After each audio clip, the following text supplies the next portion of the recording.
I'm Scott Cottingham, and to my left, Rusty Bowman and Jim Muckleroy. We went to Cuba. We started going to Cuba in 2005, so we've been going there almost 20 years. What we do there is to fulfill Romans 1, 11, and 12. For I long to see you, that I may impart to you some spiritual gift, that you may be established. That is, that you and I may be encouraged by our mutual faith.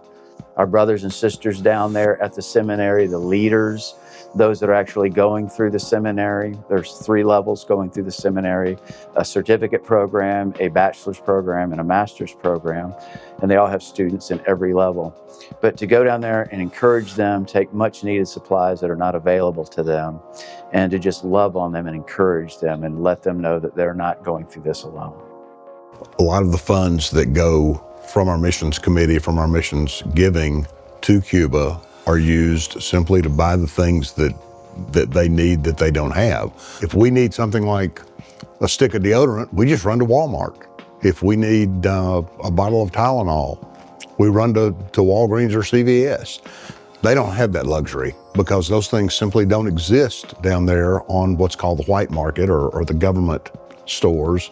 Some of it can be purchased on the black market, but the prices are so outrageous that it's out of the reach of most Cubans. So the things that we take may be the only time they have access to the things that we totally take for granted.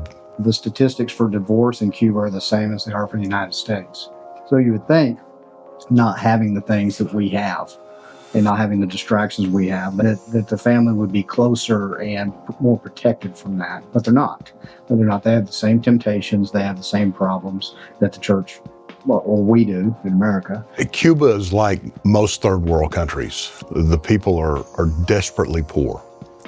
But they were some of the warmest, most gracious people I've ever been around.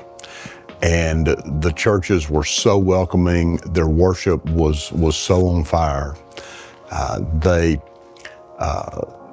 worship with such fervor and such enthusiasm. And their pastors are obviously spirit-filled men.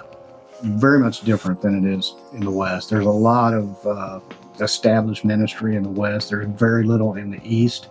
There are very few churches, Bible-believing churches in the East, very few. And the seminary has this vision to graduate the pastors, go out, plant a church, grow, send people from the church back to the seminary, and continue to try to expand the church in the East. You know, they're doing what God's called them to do where they are. They're not trying to leave. They're trying to do what God wants them to do. Right. Pray. Give. Go with us.